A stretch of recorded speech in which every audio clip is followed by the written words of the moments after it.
class 9. So this is chapter 4, linear equation in two variable, and we are doing case study question from this chapter. Now it says the linear equation that converts Fahrenheit F to the Celsius C is given by the relation C is equal to, so C is equal to 5F minus 160 degree upon 9. ठीक है, 5F minus 160 upon 9. So this is the relation to convert Fahrenheit temperature to Celsius and vice versa. अब इसने हमें यहाँ पे 4 parts दिए हैं. So these parts can come like in 1 marker, and sometime there will be 3 parts. So one will be of 2 marker like this.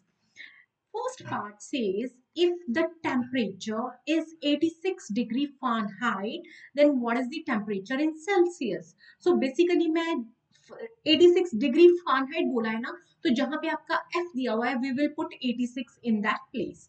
So we will find Celsius temperature from there. So here C and F are behaving as two variables. Clear है ना? जैसे हम X और Y नहीं लेते थे. So these are just similar to that only.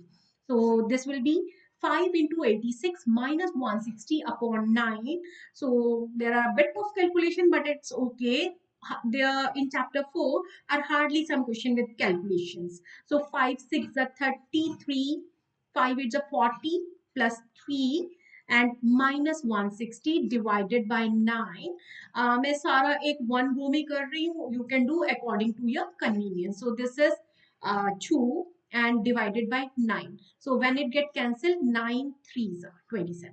So my final answer, if temperature is 86 degree Fahrenheit, in that case the Celsius temperature will be 30 degree Celsius. ठीक, next second part देखते हैं अब ये क्या बोल रहा है. If the temperature is 35 degree Celsius, then what is the temperature in Fahrenheit?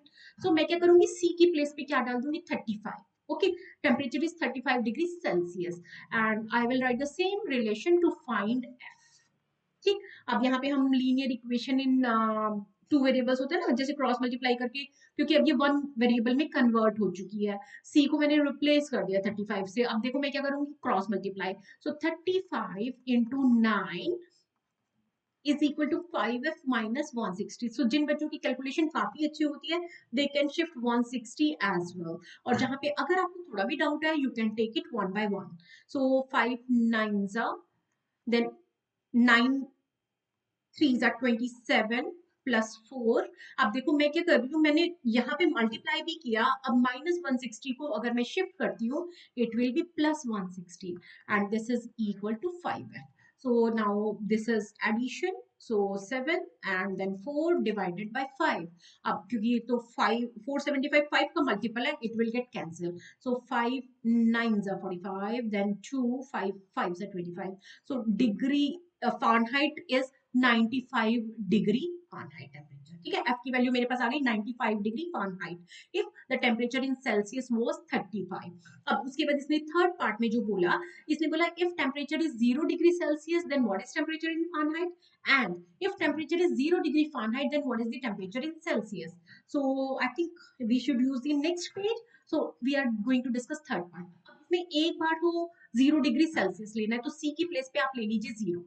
ठीक है, सी की प्लेस पे ले लीजिए 0. अगर आपके पास टाइम सफिशिएंट है तो ठीक है, अदरवाइज आपको थोड़ा सा शॉर्ट यूज करना पड़ेगा और कैलकुलेशन थोड़ा एफिशिएंटली करनी पड़ेगी. अब देखो 9 into 0 तो 9 होता है, ये माइनस 160 लेफ्ट साइड में मूव हो जाएगा, तो plus 160 is equal to 5f. और यहाँ से देखो 160 तो 5 का मल्टीपल है ना, तो 5 यहाँ की डिवाइड होगा. 5 3 are 15, 5 2 are 10, so 32 degree Celsius.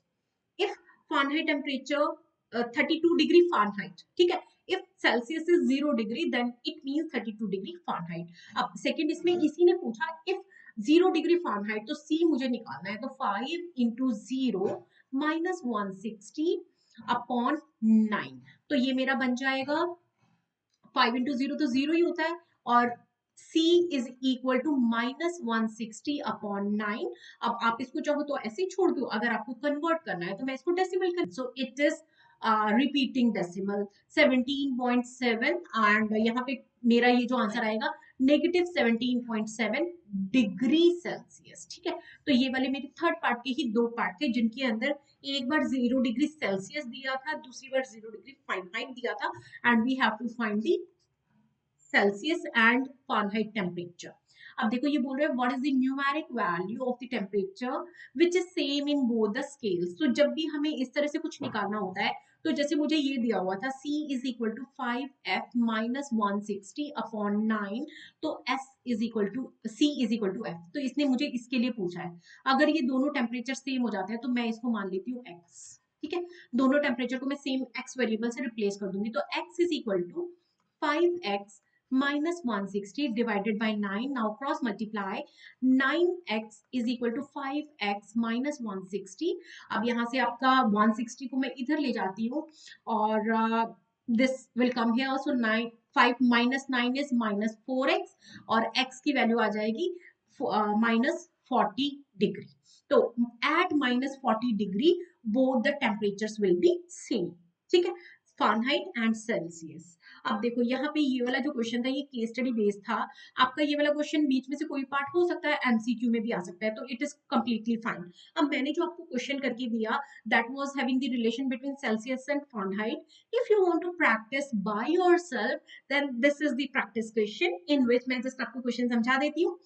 It says that kelvin, kelvin जो होता है इसको हमने x डिग्री K से एंड फ़ारेनहाइट को y डिग्री F से शो किया है। ठीक है ना, तो कैल्विन और फ़ारेनहाइट का जो रिलेशन है it is y is equal to 9 within the bracket x minus 273 upon 5 plus 32। अब यहाँ पे आपको क्वेश्चन में पूछा जा रहा है find the temperature of the liquid in Fahrenheit if temperature of liquid is 313 kelvin. तो बेसिकली केल्विन जो आ रहा है मेरा क्या आ रहा है x के लिए, तो आप अपनी ये जो इक्वेशन है ना इस इक्वेशन में x की वैल्यू 313 पुट करोगे and you will find the value of y which is the Fahrenheit temperature. Similarly, in the second part, if temperature is 158 Fahrenheit, then temperature in Kelvin आप find करोगे. So let's see कितने बच्चे इस question को कर पाते हैं and I will wait for your solution. You can share the solution in the comment section and if you don't know the solution, then you can also ask the solution. Okay, thank you so much बच्चा.